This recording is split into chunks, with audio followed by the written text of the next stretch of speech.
All right, so I think I moved as many folks as I could to the right show. So, welcome everybody. It's good to be here. It's good to have you here. Let's get to the questions. I know we've spent a little bit of time here getting the technical difficulties out of the way, but it looks like we're good to go now. We're live. We've got a few folks coming into the right video now, and we're going to get to your questions. I got a few folks here on the line. So the way this works is I sent you a few folks. I sent the link to actually join me here. Make sure that your webcam is working, your microphones are working, everything's working. If you're already in the staging area with me, I know there's a few folks that are in the staging area. And what I'm gonna do, I'm gonna let folks in. We're gonna start going for the questions. If you're new to the channel, make sure to subscribe. You wanna know about product management, business, finance, things like that, make sure to subscribe, hit the bell so you don't miss anything. Of course, leave me comments if you have any questions, videos you'd like to see in the future. So having said that, let's go ahead and get started. Today, we're gonna be doing questions, product management, interview, resume, startups, business, anything you want to know, anything that's interesting, differences in startups, big tech, things like that. So I saw a few questions in the LinkedIn post. Hopefully we'll get to those. First, let's go ahead. Steve, I see you first here in my staging area. If you're ready to go, give me a thumbs up so that I can let you in, and then we'll go to your question. And it looks like, yep, you are good to go. All right, let's do it. Let me try to bring you in here. It's been a week since we used this. Let's see. Okay, Steve. Steve, you in here? You with us? Did we lose you? Okay. Steve, you're ready to join the broadcast. Let me put you on the screen. All right. So you should be on the screen. Steve, it's good to be here. Good morning. Good morning. All right. Okay. So our first guest. So since we spent a solid 20 minutes figuring out technical stuff, let's just get right into your question. What can I help you with today? Absolutely. So first off, thank you for your time. I'd love to speak with you more about my resume and just see areas of improvement and just any specific ways that I can make the resume more attractive to help land first-round interviews. Sure. Sounds good. So why don't you put your resume on the screen, and as you do that, if you can multitask, I'm not very good at it, but hopefully you can.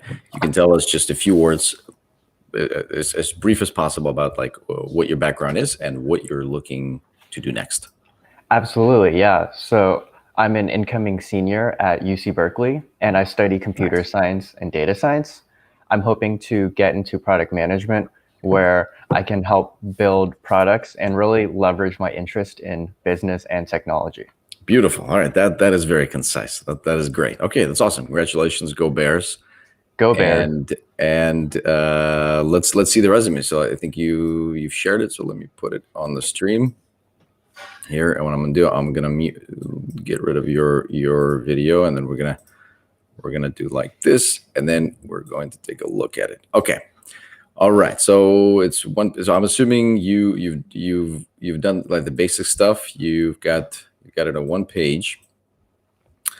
You've got education up top because you're still in school. That makes a lot of sense. Double major, computer science, data science, great. Those are all awesome. I actually just did a video on like the top majors to do, and data science, economics, and computer science are certainly all on there. So that makes a lot of sense. Certificate, entrepreneurship, technology. Yep, that could be relevant. Relevant coursework, I'm always of two minds about that. So make sure it tells the story you actually want to tell with that, because otherwise it wastes basically valuable space up top where you could be talking about something more impactful. So consider putting that on the bottom, or if you think it's relevant, then by all means. But it's gotta make sense for what you're trying to do. Now let's take a look at your experience here. So we've got Deutsche Bank internship, a Western Digital internship. So this is how I read resumes, right? Like I'm actually giving you a simulation of how I would scroll through it, because I don't read text, and probably not a lot of other folks do actually go line by line and read everything. So we can do this for the purposes of this discussion, but in general, you want it to be that the resume looks good when you scroll through it, when you like scan through it. So as I'm scanning through it, I see you did internships, Western Digital, Deutsche Bank, ThoughtFlow I don't know, but the other two I do know. So that's good. And then I'll look at the projects. I see you've got a few projects. it's a little bit hard to parse. There's a lot of text, so that's just on the surface skim. You've got Python, SQL, Java. That's all good. I think those are fine. Certification, that's fine. So I think overall, I like the layout. I like that it's short. It's a little bit too text heavy. So maybe if you could make it a little bit more concise in some areas, that would be ideal just for that first cursory flow. Mm-hmm. And also I can see in the chat, anybody else having trouble with sound in chat? Because I hear everything cool and I haven't seen any other comments on it. Just want to make sure that everything's good. So just give me some thumbs up in chat if everything looks good. Meanwhile, Steve, let's actually dig a little bit deeper into the experience here. So you've got Deutsche Bank, 10-week internship, 4 weeks. So this is stuff like you're telling us how long the internship was. That's not very impactful. Like, what's the story that says? Are you saying that it was difficult to do during COVID? I mean, if that, I certainly agree with you, but I don't know how impactful that is. So you might want to remove stuff like that. It tells no meaningful information about what you are like and what you would be like as a product manager. Does that make sense? Yeah, that makes sense. Okay, awesome. And I see some thumbs up in chat, which is good. It's great. All right, so and definitely your first bullet point should be the most impactful, right? That's the most powerful stuff. So don't headline it with something that doesn't either support why you would be good, even though you might not have a lot of direct product management experience, because that's really the story you want to tell. Because when we're scanning for candidates that don't have product, the first thing that we want to see is actually folks that do have product management experience. That's just normal. Like when you're hiring for any position, the first most obvious thing you look for is that this person has done this position or something similar in the past, right? If you don't have that, then we're going to look at, okay, what's the next best thing? What does a product manager do? They think about what's the right thing to do for the user, why build it, what makes sense for the business, and then they try to organize that thing and see it through fruition, like on execution. So we want to see that you've done things like that. You've organized folks, you've executed, you've built stuff, you've thought about why and how, why and what should be built, how better left to the engineers.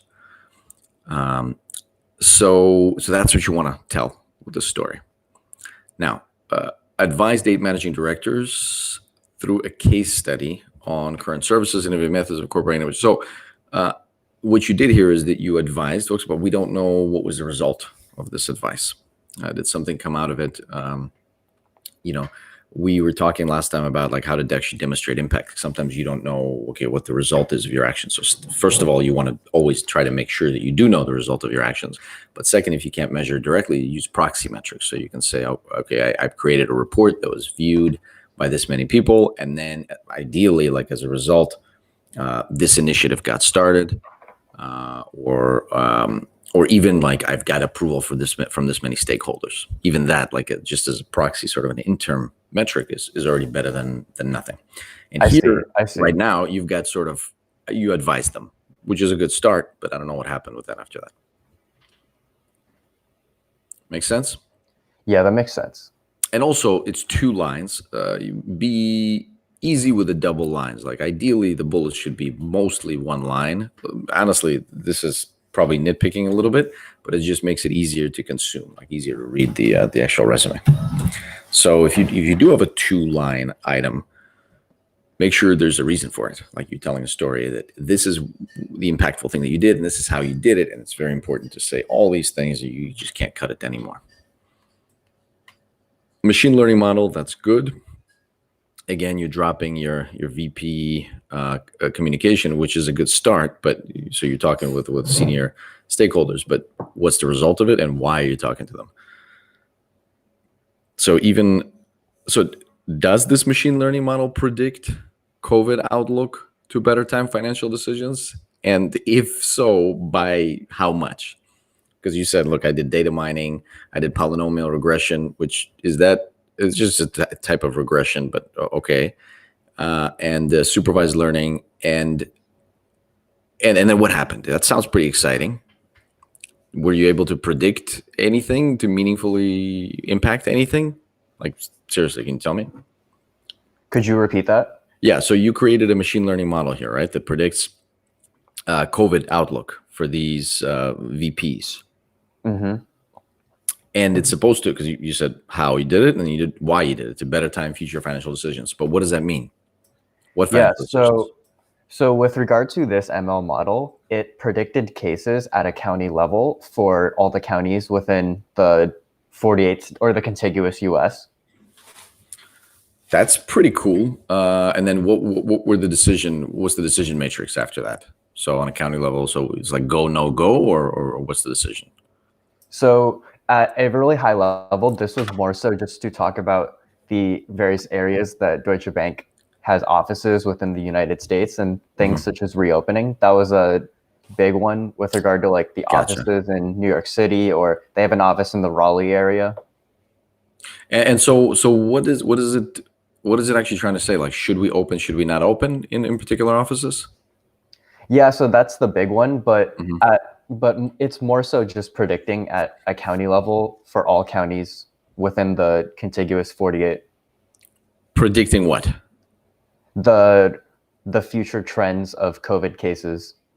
Oh, really? So it's not as in relation to specific bank anything. It's just in relation to what you think is going to happen in a county level for COVID. Yeah. Hmm. All right, that's great. So were those models accurate? Uh, so because it was only 4 weeks, I don't You have don't know. access to it So anymore. So I wouldn't have a way to validate yeah, whether or not it was accurate. I always recommend, by the way, just keeping in touch with folks that you've worked with in the past and just checking in after for these internships. You know, you're going to be doing stuff that it's hard to estimate impact. So anyone that's doing an internship, keep in touch with folks and just ask, hey, what happened with this? What happened with that? It's also a good way to sort of get back in touch with the persons in this company and just see what else is going on, maybe see new opportunities, things like that. So I would recommend to do that because that's cool. You know, developing model is great. You're going to do a lot of that in the real world, but in the real world, you also wanted to have some sort of an action, like a reason for doing it, and a result that happens, or an action that happens as a result, some sort of impact. So I think it's great. That you worked with machine learning, actually predicted at county level. That's great. But to see if you can squeeze out a little bit more of that to get some meaning. Definitely, yeah. Let's take a glance through Western Digital, and then we'll take some questions from the audience as well. All right, Western Digital. So research, total addressable market. Okay, so stuff like when you have things where I see this often, like folks work around a certain TAM, like $50 million. But are you saying that it's important because it's a big area? Because that's not really, that's not really your market that you created. That's a market that you're researching. So you need to think more about, like, why is this research impactful? Even if you had a short time to do it and all this, like, were you able to identify any specific areas in your research? Did something happen as a result of your research? Did you think of addressing this market and therefore research it? So something that actually has relevance to something that you did. Because sometimes people like to sort of by proxy take credit for stuff that doesn't necessarily have anything to do with them, which is fine as long as it makes sense. But in situations when you're talking about these industries and how you were potentially exploring big new industries, it doesn't really make sense. Because, for instance, if I'm looking at a resume and this person researched into a big aggressive market, that doesn't really tell me anything about how they're going to perform on the job here. So always, just when you're writing these and then reading them, always ask yourself, like, what is the recruiter, or like, what is this ideal company you imagine? What do they need, and how are they looking at this resume? So, Steve, we're gonna take a little break here. Let me see what's happening with chat here. Oh, I see. It's mainly conversation about the guitars. So I'm glad you like the guitars. Yeah, they're all classical. Some have electric hookups, so you can play them with an amp, but they're not electric. The electric ones are ironically in the garage. For some reason, mainly a classical player. Sagar says, I test each of my job description by starting them with, I was a success because, even if it doesn't say why I was a success, I remove it. So if it doesn't say why I was a success, I remove it. Yeah, that's a cool idea. So you say, you look at each sentence, each line item, you say, I was a success because this line, and if it doesn't make sense, then you remove it. Yeah, I think that's good advice. That's pretty actionable. Okay, Steve, let me take a look at a few more things, and then we'll move on to the next person, because I think you got plenty to work on. I think you got the idea. I think this is a great base. Let me just take a quick scan through projects, because I didn't look there before. Leading team of 6 developers, great. That's good. Implement a distance vector protocol. Whoa, for router to compute. Okay. That's great. That's great. So you're just demonstrating your sort of CS acumen here, right? Mm-hmm. Okay, I think that's fine. I think that's fine. As a product manager, I always want like the why. Why were you doing this? But I mean, see if you can come up with like why this was important, what this taught you, something like that. Ooh, predicting NBA stats with machine learning. Okay, and again, how? Oh, you came accurate within 4 points a game for all but 2 rookies. What? You gotta go to sports betting, right? Yeah, I mean, I guess NBA betting is legal now, so. Yeah, there used to be these apps, right, like where we could do these bets. But I'm just saying, like that's pretty great. I don't know what the spreads are like. I'm not encouraging betting, by the way. I don't do it myself, but I'm just saying, maybe instead of this product management career, you got other options as well. So that's always great. I like that. I like that. That's a nice touch. Personal project. It's obviously kind of you. That's just something you wanted to do and you did it, right? Yeah. Nice. Great. Oh, there's more. Okay. So development algorithm for development winning probability. Okay. So you're really getting into this. Yeah, I would look into it. Yeah, maybe we could talk about this offline. That's just a separate conversation, but that sounds pretty awesome. I like that. You're demonstrating you did something yourself. You had an interest. You used your skill set, and you were able to make some interesting findings from that. Okay. Sounds good. Steve, any other questions? I think for the resume, you know what you need to do. Shorten a little more concise, a little more impactful. Think about the story you're telling, and think about what it would be like for the ideal company to be reviewing a resume. Make sense? Definitely.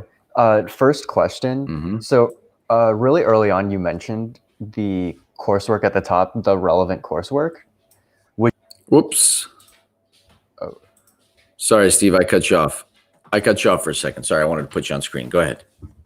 Yeah, so for the first section of the resume where I included relevant coursework, mm-hmm. would you say that, or well, you mentioned that I should consider putting that on the bottom. Mm-hmm. How would you say that I should include it at the bottom? Oh. Would it be like just a relevant coursework thing under languages and technologies? Yeah, or because you've got already section there that's kind of relevant to this stuff. So I think you could just you could tack it on there, and that way it stays on there, but it doesn't clutter the screen on the top.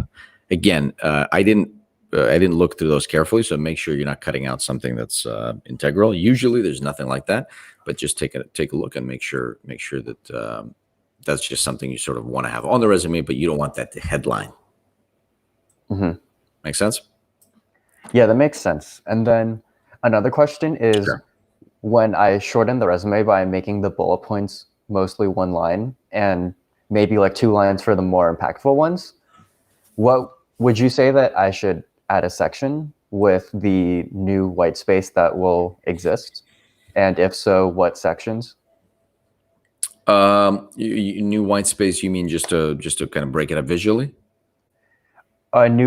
I guess like if all of these bullet points that are 2 or 3 lines get shortened to 1 or 2, I'll have a bunch of new space. What would you recommend I do with that space? Leave it empty. Okay. That's what I would do, because you make it consumable, right? If I see a giant wall of text, I don't want to read it. I'm frightened, and I want to switch tabs and watch YouTube videos. You feel the same way probably. Although I don't know, maybe because sometimes those wall of text, maybe those have those NBA numbers, and you get excited about it, which is awesome. But like usually when we're scanning resumes, it's usually like a few at a time, especially recruiters. Mm-hmm. And I think you want to take it easy on them a little bit. That one is just my personal from seeing thousands of resume and kind of screening them. So you might want to get, as always, I always say, you might want to get extra data points there. and kind of Mm-hmm. try to imagine what it'd be like for them to be scanning so many resumes, and what it would feel like to get something that's like has a little bit of air to it versus something that's like just blocky. Honestly, here we're talking about something that might change your response very slightly, if at all, right? But every little bit helps, I think. I see. I see. Thank you so much. All right, Steve, thanks very much for coming, and keep me updated with your progress. Definitely, will do. And go All right. Bears. And join us in the live stream, because I'm gonna have to kick you out here to make room for more folks. But do join us in the actual live stream. Definitely, yeah. Thanks, Steve. Take care. Thank you. Bye bye. Okay, folks. So let me see who else is in here waiting. Aubrey, looks like you're next, so we're gonna put you on in just a moment. Thanks for that thumbs up. That's awesome. Let me just go through these questions. And thank you, folks, by the way, all of you for joining us and chatting about product management resumes and all this stuff. So, Curie asked, how do I stand out if I do not have big name companies on my resume? So that's a good question. I think, first of all, it depends what you're trying to go for. If you're trying to end up at these big tech companies, then you should try to get as many as big names as you can on that resume, like as you go. So it just depends on your destination. If you don't, however, you use stepping stones. So there's obviously, if you want to end up at like Amazon, Facebook, you can make a list of companies that maybe you're also interested in, but they're not quite as recognized and not quite at the top of the kind of the tech stack there. And you're just gonna have to make up for it with content and impact on the resume. So remember when I was saying, okay, I'm scanning these resumes, and I'm looking for big names, colleges, companies, projects, big impact. And then if I don't do that, I still continue skimming, continue reading. It just gives you a higher probability of actually catching someone's eye. But it doesn't mean that your resume will be ignored completely. So I wouldn't worry about it too much. Just this is a long-term endeavor to go to some of these top tech companies or whatever it is you want to do with your career. So just think about it as a long-term journey, and you're going to be just fine. Okay, and we can talk about it more at length. Let me see a few more questions. Okay, so Zara's actually, thanks for your help. That's exactly right. It's all about the impact, sharing the impact you made versus sharing the job responsibilities. That's exactly right. Let me just put that on screen for a second. Okay, so we're going to go back to the questions. If I missed your question, you can repost it a little bit later. We're going to go. All right, so next up we have Curie. I think we did answer your question, but we'll definitely get you on the show if you want to talk a little bit longer about it. So just give me a thumbs up if you're ready to go, and I will take a look at what's happening in chat in the meantime. Okay, so let's see. I'm trying to go up top. So Pratik, 2 software developer experience, 9-month on digital marketing. So this is discussing like the things to put in your resume. Will I be considered a job hopper? Pratik is asking. Okay, so 2 years software development, 1.5. No, that's not really a job hopper, Pratik. Like on average, unfortunately or fortunately, folks don't really stay long in tech jobs nowadays. I think 2-3 years is totally fine. 1.5 I think it's fine too. If there's good reasons also for it, I wouldn't worry about it, right? Like there probably are reasons why you switched those jobs, and if it's something more exciting, more impactful, that's totally okay, and does happen a lot. So I wouldn't be concerned about that particular. Let's take a look. Ashwin's question. I'm 9 years experience with BA Agile product owner and credit card domain. Great. I'm looking to move into product management. How to prepare my resume to break into product company? So I think that's great. You can definitely leverage, Ashwin. You can definitely leverage the stuff that you know. It sounds like you've done Agile product owner, so you've obviously worked with Agile and you've worked with building stuff.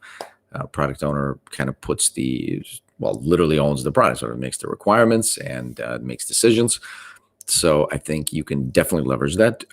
Again, you've built stuff, so try to showcase that. And you want to go into. So I guess maybe I need a little more clarification, because credit card domain could easily be tech, it could easily be product management. So maybe give us a little more clarification. what exactly you're looking for. So you want to get into product management in like with tech companies, maybe a little more specificity, because that seems on the face of it like definitely you can leverage the stuff that you've done into a new PM position. And Ritesh asks, if I have PM intern experience, how do I break down into 3 points, mentioning it on the resume if there are any? Is it worth mentioning technologies in the PM intern experience? So yeah, PM intern is just a normal PM position, just on confined timeframes. And like I said earlier, you have to see if you can keep in touch with folks from your intern days, because it's usually short, and see if you can understand the impact. Like the impact is the hardest thing to take from internships. But other than that, yeah, just treat it like a normal position, and it can definitely be used to showcase like the stuff that you do outside of school, for instance, or even outside of like a regular job. So I think that stuff can definitely be powerful. Okay. So Curie, can we bring you on here? You're ready to go? Okay, great. I see. Okay. Add you here. All right, good. You're on. Hi. Nice to meet you. It's nice to meet you as well. So I think we did answer one of your questions, but what else can we help you with? And maybe more details on this? So after watching like the resume review, I was wondering if I could also get one as well. And then I kind of wanted to talk about how to leverage an MIS and marketing background. My experience is mostly in marketing, and so I feel like that's kind of one of the barriers to breaking into like PM. So I just wanted to talk about that as well. Sure. So Curie AI, if you got your resume, you want to put it on the screen, you can definitely take a look at it. Also, your mic is like a little bit too loud. Maybe you can cut that just a little bit. I think, is it like a? It's actually okay. There's just a little bit of a noise. You can. I don't know if it's my laptop. Oh, okay. So you can work with that while we take a look at your. Put you here. We'll take a look at your resume, and then in terms of marketing, like right off the bat, I'm gonna have to cut your audio here for a moment, but like raise your hand if you want to say something, and I'll put you back on. So I think marketing is great. Again, and that I just did a video on the top degrees. I think marketing is awesome. Marketing is, as far as I'm concerned, half of success in business. Like you got to build a thing that is useful, and you got to make sure that people know about a useful thing. A lot of times in tech, folks tend to think that all you have to do is just build something useful, but that's not the case. Even if you build the most useful thing, if nobody knows about it, and people don't just automatically find out about it, because not everything is viral or can be made viral readily. So that's why marketing is always, again, as far as I'm concerned, going to be an important piece of business. So I would leverage that. That's an asset. That's not a liability. Your resume, again, for scannability, looks good. Looks great. Education, professional projects, leadership, great. It's one page, right? I don't see the bottom. Oh yeah, skills and interests. Yeah, that's great. It looks great. There's empty space. Now let me actually read it. Read it a little bit. So if you put it back up top for us, okay, great. So education, GPA, awards, and then you've got some. What are these? Just coursework, right? So coursework, same comment. I just said it, like, right. Think about maybe moving down the bottom. Is it really relevant? Just think about it. Just make sure that it is actually relevant. And then in terms of your experience, marketing, design consultant, device strategy, messaging proposal focused on consumer pain points. So again, up top should be your most powerful, most impactful bullet points. I like the boosted click-through rates by 10%. And everybody here watching knows that I'm going to like that because it's specific. It has to do with the product and or whatever it is you're building or marketing in your case, and it's impactful. Right? 10% improvement in click-through rate is higher. So I like that. Enhance cross-functional project communication by developing standardized report. So that's great. Standardization, optimization, awesome. But how did it actually enhance it? Like, did something behind become faster or more efficient? And if so, by how much? that's kind of the stuff that we want to know. Sorry, I forgot that I muted you here, so let me know if you want to say something. So let's continue here. Sorry, it's hard to see this. Actually, you can zoom in a little bit, right? I can see it a little better because it's a little blurry. That's perfect. Yeah, that's great. That's great. Okay, created actionable digital platform growth strategy by analyzing yes, but more. This growth strategy, it might be actionable. It might be a growth strategy, but what would be great is to know how it was actionable and what was the growth, or at least some proxy thereof. Yeah, I feel like I this is the point that this is the hardest thing to do, but this is, I think, the most impactful thing to do, because again, if you're reading a bunch of resumes, you're gonna want to see more stuff like it boosted click-through rates by 10% than formulating these big plans that may or may not have worked out. But you can also demonstrate other things like collaboration, working together with people, right? Case winning solution, holistic approach to examine user segments. So I don't know what's happening there. Right? There's acceptance rate. You ideated some solutions. It was a holistic approach. Maybe it was a holistic approach. Maybe not. I don't know is the problem. Now, here we have go-to-market strategies by authoring 32 competitive review analysis and infographic guides. Okay, so that's actually sort of volume of stuff that you did. Resulting, oh, there you go. So you're resulting in 3 sold-out products. Great. Product line expansion by 300%. So that maybe that could even be broken up into multiple aspects, because that's a lot of good stuff in one line item. And then next one, it drove 6 upcoming product launches. Well, they're not upcoming, they're just product launches, probably, if they're already launched, by evaluating 750,000. Oh my God, you evaluated 750,000 customer reviews. I would love to know how you actually evaluate it. Like purchase patterns, I understand, but like customer reviews, that's interesting. And also, like, that's great that you analyzed it and you drove the launches, but what would be great is what was the insight that you gathered from those 750,000? UX, UI, mobile app, personal project. That's great. So this is a personal project. No, this is crafting user personas. And what is this project? What does it do? Pixit AI camera assistant. Did this launch, or what happened with this? Oh, sorry. Let me unmute you. My fault. Go ahead. So I just kind of embarked it because I wanted to learn more about the design process. So I didn't actually launch it. It just became a high fidelity prototype. And it was a case study for myself. Okay. That's great. That's awesome. Yeah, you can demonstrate. You can kind of leave that as that is. That makes sense. Okay.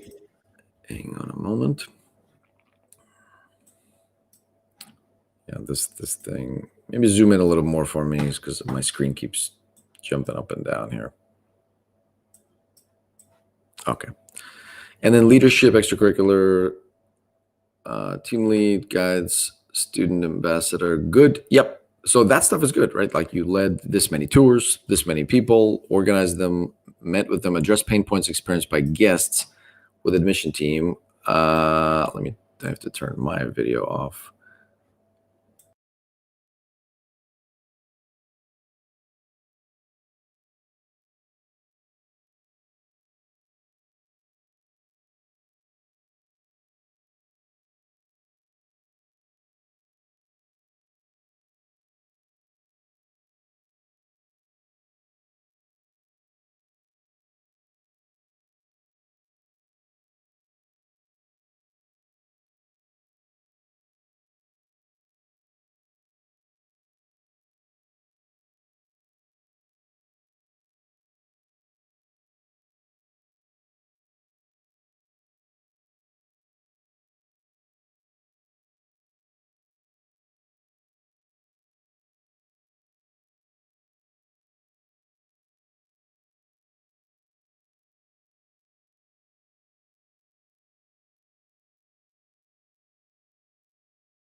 Fun. Okay, sorry. I cut the sound. I just realized. Yeah, I can hear you. I cut my own sound. I was talking to myself there for a while. Okay, sorry. And you weren't even able to hear me either, huh? So yeah, it's like everyone. I'm just talking to myself. Yeah. So the sound dropped. So I took myself off stream. But yeah, I was saying that actually you're doing a fine job. Demonstrating, I think, the marketing, like the impactful side of the marketing work that you've done. I would say at the end there, like anytime you raise funds, that stuff is more impactful. Let me hide this and bring you back on here. So I was saying that overall, I think it's a good job. I think continue to tighten it up and make sure you tell the most impactful story up top. For instance, like at the end there, you've got something about creating a bunch of designs and flyers and these things. That sounds a little less impactful than, for instance, raising money, organizing people, collaborating with folks. Like, put that more up top. So I think that's it. Any other questions for now? Yeah, I just had a quick question about like proxy numbers because I don't have exactly like some of these numbers. Like, I made this, but I don't really know how it's getting implemented. Like it's kind of like the guy before, like it's kind of like not within like my knowledge, and so I personally kind of feel like if you go like adding numbers, if I don't really know how to back it up, and so I just wanted to hear like your suggestions on that. Yeah. So the way I think about proxies, obviously, the first thing is try to see if you can get folks that you worked with to actually tell you the proxy, like something that happened as a result of it. But if you cannot do that, think about what intermittent step your work might have helped with. So it might not be, for a product, like if you're developing something, you're preparing for a launch, like it might be that at the end of the day, this much money was made, or this much money was saved, or this engagement was increased, or whatever it is. But what happened in the middle, like as a stepping stone to get to that? So, for instance, who else could you have helped with this? It could be internal. It could be internal folks. It could be internal processes. Like what happened as a result? For instance, if you have a project that's maybe the result of it is it's selling more, but an intermittent result might be it being starting to build that project, convincing people that it's a good idea, getting sign-offs. It could be this. It could be like driving, as opposed to sales, it could be driving impressions or visits or contact points or leads, whatever it is. So,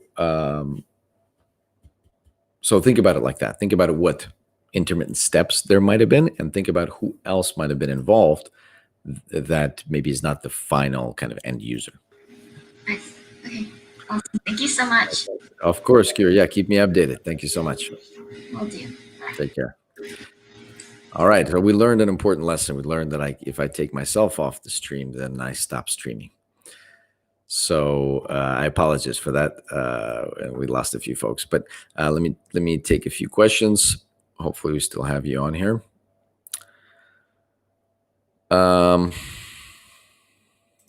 So there's a question. Sadi asks, are you grilled in the hard skills? For example, if I put SQL, what would be the interviewer infer from that? Basic, advanced, or expert SQL? Yeah, I think, pretty much anybody that has ever, that knows what SQL is, these days just put SQL on there. In reality, product managers do have to apply that quite often because obviously working with databases, pulling data, combining data tables, and being able to pull scripts is very important. And you should definitely invest in learning that, but you don't need to be an expert in it. So I would encourage you to not only put it on your resume, but learn about it a little bit. There's courses, there's stuff you can do to kind of get the basics, and then the rest you can kind of get on the job. And then Sadi had a follow-up. Does it reflect negatively if you put in SQL, but later on you explain that it's just basics? Well, yeah, I think that's fine. I would put on. I think that's fine to put it on there. If you basically you end up learning almost everything on the actual job. You don't want to, these days, you don't want to over specialize in something, especially as a product manager, because you'll have to do a lot of different things and you can get better and better at the stuff that you need more often. It's like muscles. you grow it by using it. So theoretical stuff is good, but only up to a point. So I wouldn't be too worried about it. Yeah, if it comes up, of course, always be honest. But I think anytime you have a deficiency in something or you don't know something that well, it's a good opportunity to demonstrate that you want to learn. You have no problem learning new skills, because that's also a big part of being a product manager, is like solving always new types of problems. Okay, let me see what other questions there are. Oh, yep. Sorry, folks. The sound dropped. I see that now. Should be paying more attention to that. Shashank. Okay, so let me actually bring you on, because you had a question on there. So if you're ready to go, let me bring you on the stream.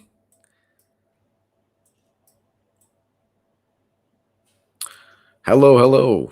Hey, hi Alex. Yeah, I've been a big follower of your channel, really, really useful content. And Awesome. yeah, and I've been I have almost seen all of your videos, and Yes.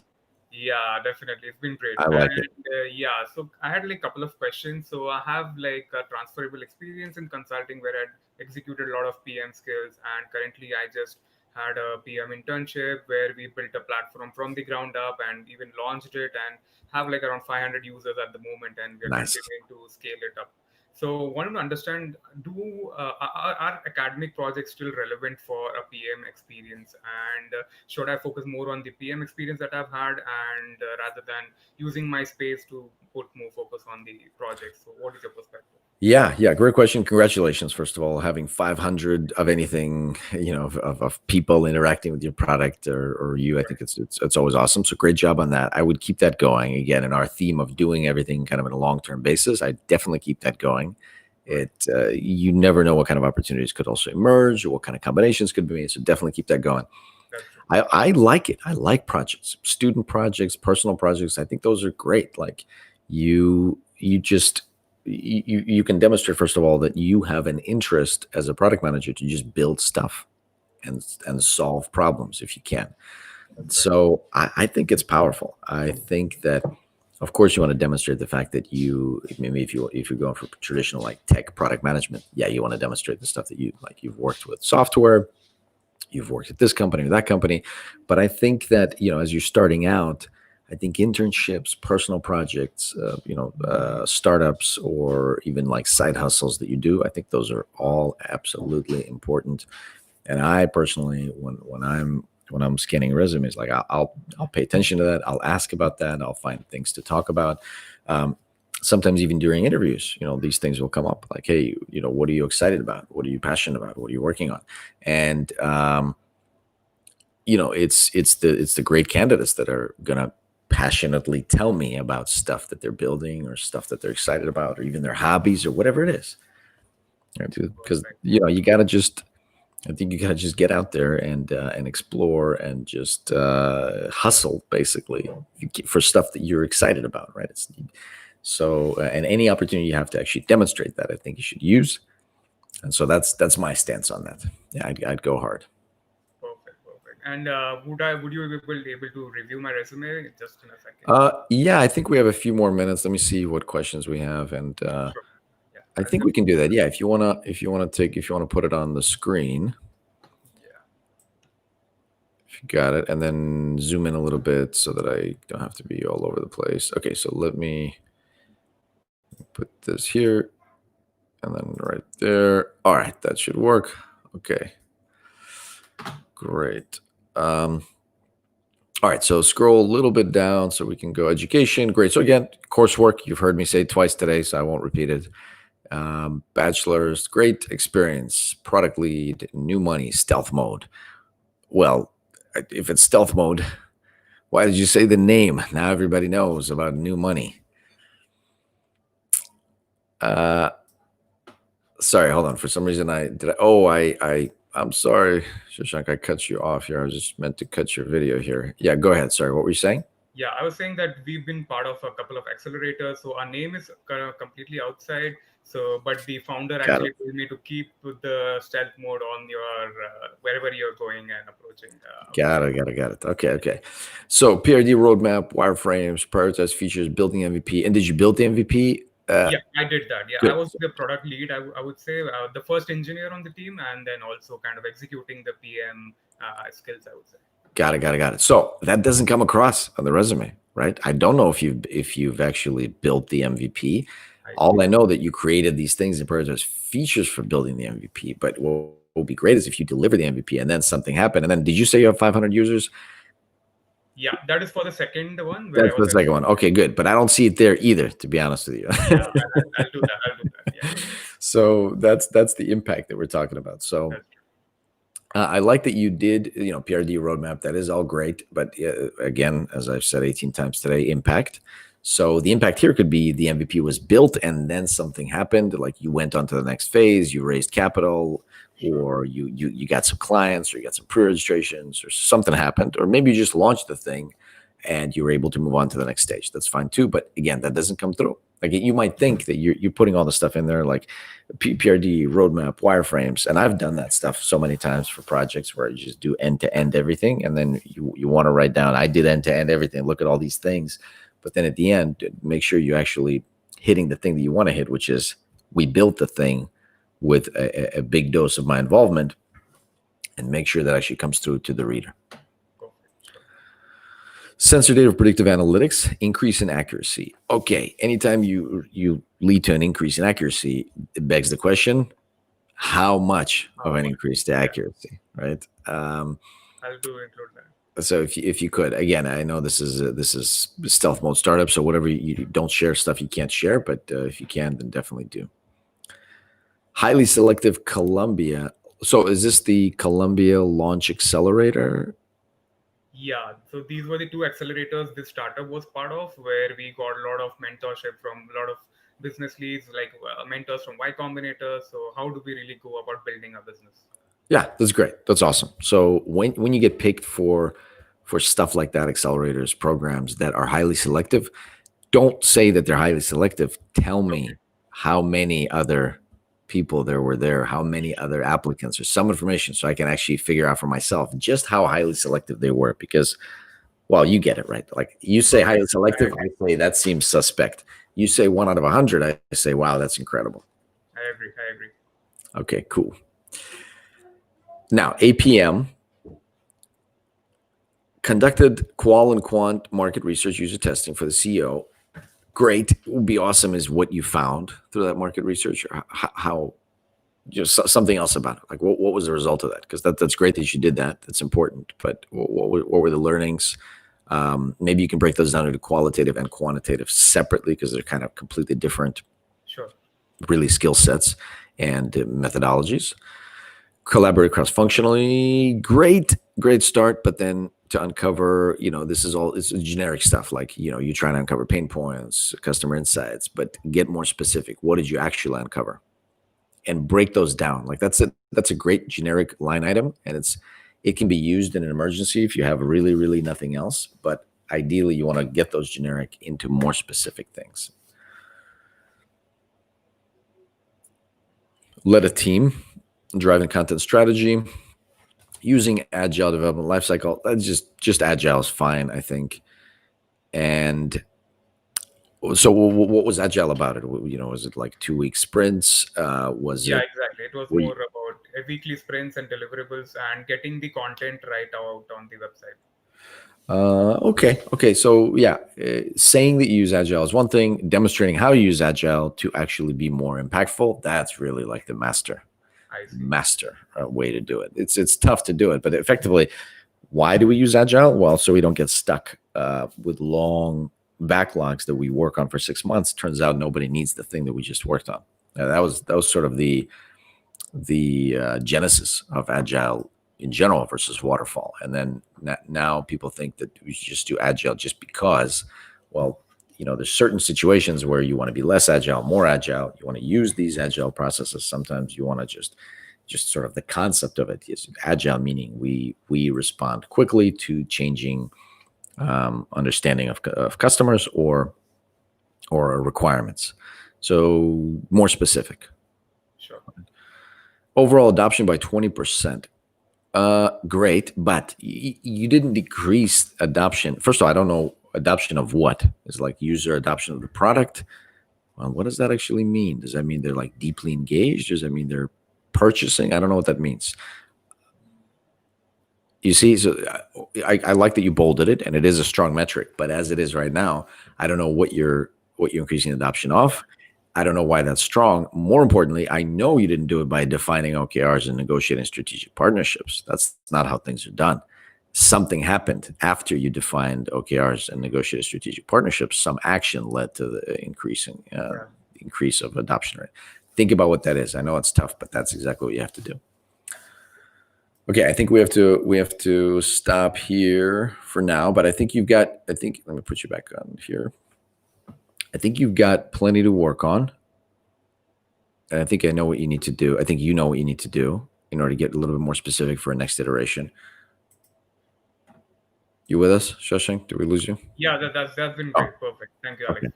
Awesome. Yeah, thanks very much. And again, thanks for watching. Thanks for joining us and staying with us. Hopefully we'll see you next time. Keep me updated with your progress. Definitely, I'll do. All right. Thanks a lot. Take care. Okay, folks, I think we have a few more minutes. We can try to squeeze in a few folks. Fanindra, I see you have a question in here, but I see you're also on the stream. Can you come and join the live stream if I bring you on? I don't see your camera is working. Give me an okay if you can, like in chat or. Yep. Oh, I see it. It looks like, we can bring you on. All right. Excellent. All right. Fanindra, can you hear us? Hi. Yeah, I can hear you. How are you doing? Hello. Doing well. So let's. You want to voice over your actual question here? I see you put it in chat. Yeah, sure. So I currently work at a startup which is into the industrial automation domain. We basically build quality inspection products which are installed on the manufacturing lines, and then we use image processing to see the quality and then decide whether it's good or bad. So I've been a part of this startup since 3 years, and then I've been building all the products and solutions that we deploy there. Mhm. So, and then over the course of time, I joined as a software developer, but now I'm more interested to transition into a full-time PM role. Uh-huh. So since there's a B2B and then most of the PM roles are in B2C, so how do I do that? And then what are the factors that are most important that I need to keep in mind? Because I do have practical experience of product building, because I talk to the customers from the requirement stage and until the deployment and supporting. So I'll be involved with the whole process so how do I transition? Yeah, that's a good question. I cut your sound because we're getting a little bit of echo, but I think that's a good question. So I think folks in general should stop thinking of their experiences and the things that happen, the things that they do in a negative light. Always think about it in a positive light, because you're sort of setting yourself for either negative outlook or positive outlook. And I think it's a little bit obvious, but it kind of bears repeating, because it may feel to you that all PM roles tend to be in B2C, and maybe that's even the case, but B2B is huge business. And B2B just means that you're selling to businesses, but businesses have needs also. And sometimes those are much more complicated to figure out what they actually need, because there's so many stakeholders, and there's so difficult to actually get from the point of I know what the business needs to signing and actually getting the money. It's just such a difficult journey. And I think it needs product managers even more.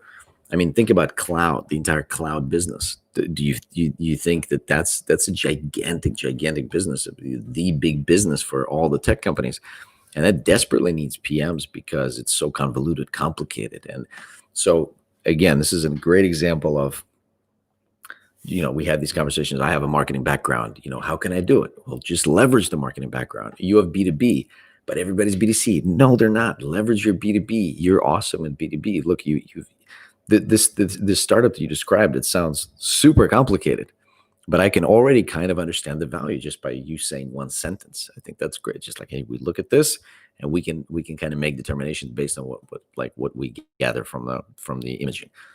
I think that's awesome. Like, I want to know more. I would want to talk to you. Startup experience, right? You started as an engineer and then you end up handling the PM duties. That's a great asset.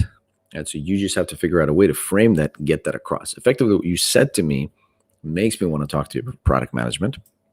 And so I think you got to just just see how you can get that message in there. It's like, here are the PM's things that I've done, but also I'm actually an engineer and I know how to speak to engineers. I know how to collaborate with engineers. I know how to build technical products. I know how to build complicated sales cycle products, extremely complicated. And then I would just think, hey, who's working on awesome big B2B products and where do I want to work? And kind of the world is like, like really any of the big companies will probably have a spot for someone who's built a startup in B2B, is familiar with the cycle. So mindset, huge difference. I guarantee you, you're gonna be fine, and I guarantee you that they need PMs in B2B and B2C and really everything in the next 5, 10, 20 years. It's going to be extremely in demand, even more so than now, because the world is getting more complex. We don't understand what anybody actually wants. How do we get it to them? I think there's going to be a lot of ambiguity and a lot of things to get through. Let me turn your mic back on. Does that make sense? Yeah, sure. Thanks a lot. So I just had one more thing. So when I mention all my experience on the resume, so just to fit it on one page, so because I've worked on too many projects till now, I mean, ranging from pharma industry to the automation industry. So how do I need to mention any specific points regarding the projects as it is, or is it fine if I just mention all the major things that I've done in 1 or 2 sentences in a maybe a bullet point list or something?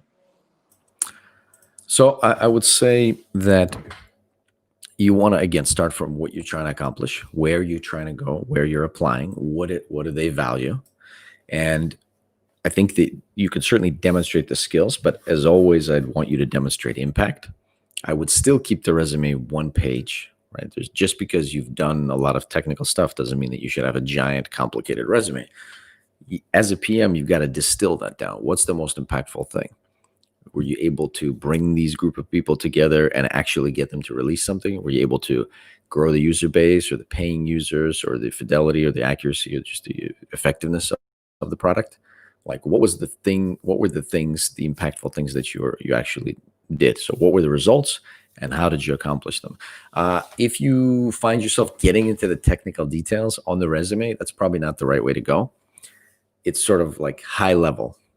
Here's what we accomplished, and here's roughly how I did it. It shouldn't be these long, no bullet should be longer than 2 lines as a general rule. And ideally, most of them should be 1 line. It's just focus on impact and demonstrating all these things that we just talked about.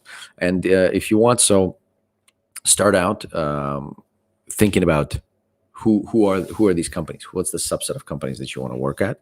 What do they value? Write it out. Here's what I think they value. Sometimes they'll explicitly tell you what they value on their company pages. You can think about it. Then combine it with the PM stuff. I have plenty of videos talking about like what's important for PM. Combine it with those qualities, and then see what are the top 5 things I want to demonstrate with my resume. And am I demonstrating it after I read it? If I give it to a few of my friends or coworkers or whoever anybody trusted contacts, if they scan it or read it fairly quickly, can they give you like 4 or 5 takeaways? And what are those takeaways? And are they the same that you're trying to accomplish? And then after that, if you still need help, obviously we're happy to take another glance at the actual resume.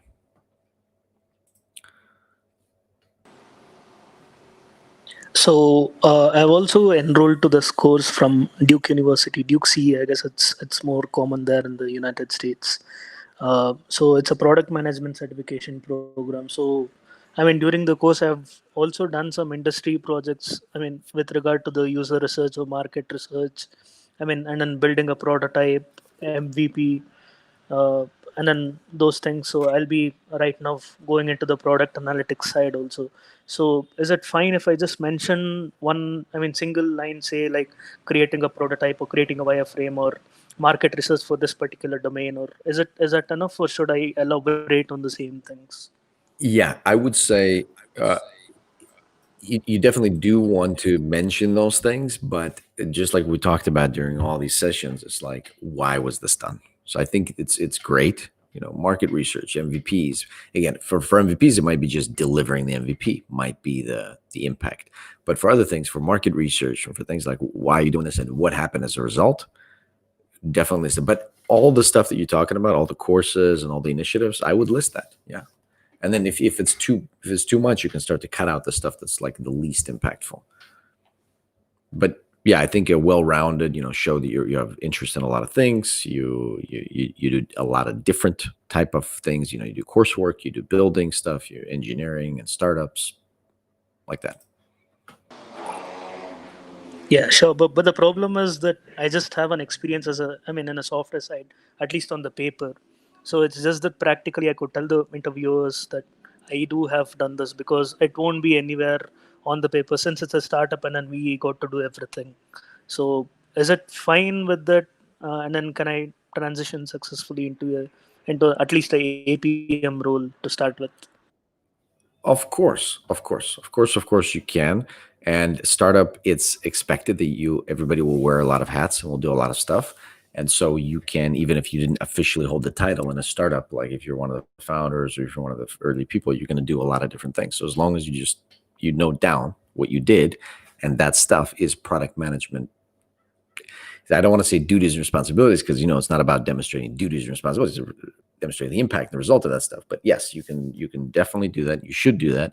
And again, that should be an asset. Working in a startup and doing the things that a product manager at a startup needs to do, I think is a powerful thing, and you should definitely demonstrate it. Sure. Thanks a lot. All right. If something is there, I'll just ping you back. Thanks so much. Yeah. Let me know. Let me know how it goes. Thanks. Sure. Thank you. Okay, Akash, I'm going to bring you in just a moment. I want to say we probably have maybe like 10 minutes left. So let me do this. Let me actually just share where is the, here it is. So the link to actually join me, because I didn't, in case anybody from chat actually wants to come on and say hello, we might be able to do that. So, and Ashish asks a question. Let me just look at that. What are your thoughts on system design questions for technical product manager interviews, and how technical should the answer be? I realize structure is important as the question why. We are building the system for whom and what is our end goal, but what level of technical detail can be delved into, especially for someone who's not designed system of QA background? Yeah, I think when you're going for a system design, especially for technical product manager, yeah, you've got to get very specific. That stuff, Ashish, that's kind of the technical aspect of the role. You've got to be able to design those systems, explain the architecture, explain the flow of things, why something's done the way it is. Also, depending on what you're architecturing, like data storage, where data is saved, why, where is it sent, how is it worked on, what's the result, like all those pipelines. So because you're getting specific, right? There's a technical position, system design question. There's not a lot of theoretical. You can certainly ask why. I think it's always important to ask why. But as a technical product manager and in a system design interview, getting specific is going to be the name of the game. So I would say if you don't have, you haven't designed systems, read up on it. Read up about processes, about system design, and I think preparing for technical interview is really all about that. It's understanding basic technical principles. How the internet works, how client server products work, and how to architect products. So I think I have a couple of videos on that. You can start from there, and then do your research and kind of see how it goes, and then feel free to drop me notes or with questions. I can do maybe more videos, or we can talk about it at sessions like this. Okay, Akash, let me bring you on. Thank you very much for your patience. Hello. Hi, Alex. How are you? I'm doing well, Akash. Thanks again for your patience and for being with us. What can I help you with today? Yeah. First of all, I see that you're a fellow Morning Brew fan. Oh yes, that's right. I got a few of these likes actually. Yeah, I'm 5 refills away left from a mug. So. Wow. Yeah. Great. Yeah. Yeah. Okay. So I had a quick question. So I just completed my master's in software engineering and HCI from San Jose State. Mm-hmm. And like during my master's, I completed an internship at PayPal as a software engineer. Excellent. And during my internship, I found out that I don't really like coding that much or programming, and more on the high level, because there was an innovation tournament and I had to pitch a product idea to my VP, and I got in the top 30 out of 5,000 employees who participated. So yeah. Whoa. Yeah, and I think they're picking it up as a project next year. So it's pretty cool. That's And amazing. That's yeah, hugely impactful. That's thank you. congratulations. Great work. Yeah. So I just spent the next 5 months grinding for PM interviews and PM roles, and I got an internship at Zoom as a PM intern. Great. Yeah. It was 5 months, and it was during the time when Zoom had an uptick in users from 10 million to 300 million. Oh my God. And yeah, and I was in the meetings team, so it was a really amazing experience. Yeah. This is awesome. So what's next for you? What are you thinking about? Yeah. So my internship at Zoom couldn't be converted to a full-time opportunity because like during that time there are a few security concerns, so they're hiring for security roles and the whole thing. Yeah. I get it. Yep. Yeah. Yeah. And I was an international student, so I had to find a job in 60 days. But I had a return offer from PayPal. Mhm. So I'm currently there as a software engineer too. Gotcha. Yeah. But right now, if I'm reaching out to recruiters for PM roles, they tell me that, okay, why do you want to leave PayPal so early? Like it's been only 2 months since I'm there. Oh, I mean, I think Yeah. your whole story, first of all, makes a lot of sense. And you just tell that story. That's a great story, right? You just basically in 1 minute, you explain to me why you are passionate about other stuff. Like you enjoy PayPal for what it was. I think it's an awesome company. It taught you a lot. You met a lot of awesome people. Hopefully all this I'm saying makes sense and resonates. Yeah. But in reality, like you're passionate about other stuff. Yeah. That's in a totally acceptable way. And I think your whole story makes you a very compelling candidate, one of the more compelling ones. So I mean, you kind of already, you got already 2 big companies under your belt. You've got a project that you initiated is kind of went big, which I think is super rarity in these big companies, super rare. And I think that's a very impactful resume. Yeah, you should be able to get pretty much your pick for who you want to interview with, and as long as you own that story and you're confident in it and it's the truth, you're going to be fine. You're going to be, in fact, you're going to be great. You're going to be you're going to do very well. This is based on your kind of your traction so far. I think you can do well. Yeah, thank you, Alex. But I think right now it mostly feels like this current experience is like a small kiss of death because like everyone just says that, oh, like it's been only 2 months here. Like you leaving right now would be like a red flag if I'm hiring you. Like, oh, it would be seen as a potential jumper. And sometimes I cannot get said that. Have people actually said that to you? Like recruiters said that, or like some? Recruiters have said that. I know it's like 2 months is possible, but also I think that's not realistically how hiring works. You're not gonna apply today and start a new job tomorrow. Yeah. And so I would still interview, because even if that happens, so if for some reason someone actually, you go through the interview. So I'm just trying to figure out, like, at which stage would you be cut off? It might be that the recruiter that I've already said that to you will say, yeah, that won't work because of this, so we can't bring you on. That's fine.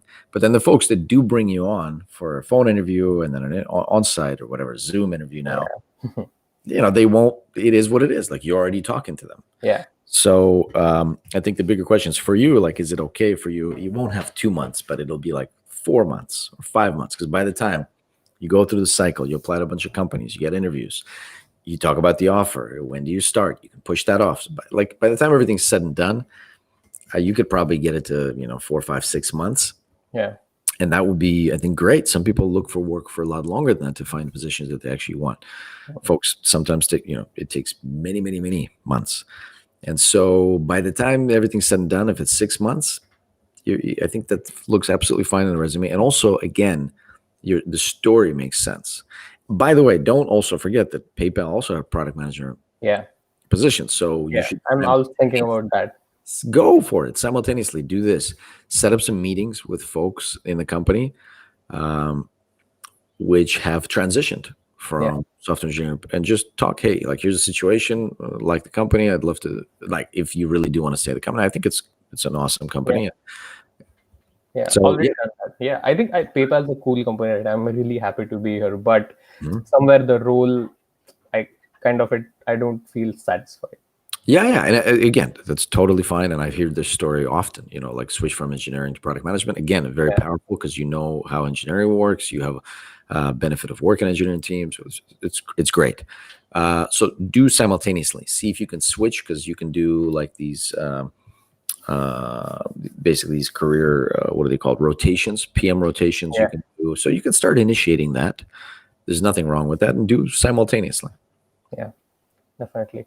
And like when I'm applying for roles, I think my resume is on point. Would you mind having a quick peek and just like a flyby? I don't have time now, unfortunately. I got to jump off in like just a few minutes here, but next time, definitely happy to take a look. And if you want, you can email me. And a lot of times I don't have time to actually look in the email, but just have it be there. So in case I do have a minute, I will take a glance.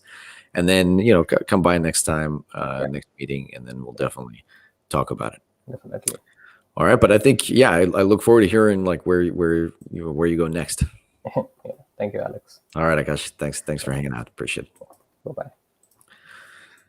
Okay, folks. So thank you very much. Ashish, yep, looks like you got, check out the videos and take notes of the question. Thanks for the insights. I'll look at the videos about technical and brush up on technical product interviews. Yep, do that, Ashish, and let me know if you have any other questions in the future. Everybody else, thank you very much for being with us today. Sorry about all the technical problems. We're going to get those out of the way even more. If you have not, by the way, if you haven't subscribed to the channel yet, please make sure to subscribe to the channel. We talk about product management, business, finance, and make sure that you get all the updates for the videos. And also, of course, like this video if you haven't already. And finally, if you are here if you're watching, please make sure to share your takeaways on LinkedIn and tag me in, and I'll make sure to comment down below also. And thank you very much for for being with us today. So thanks very much, everybody. It's great to see you, and I look forward to seeing you next time.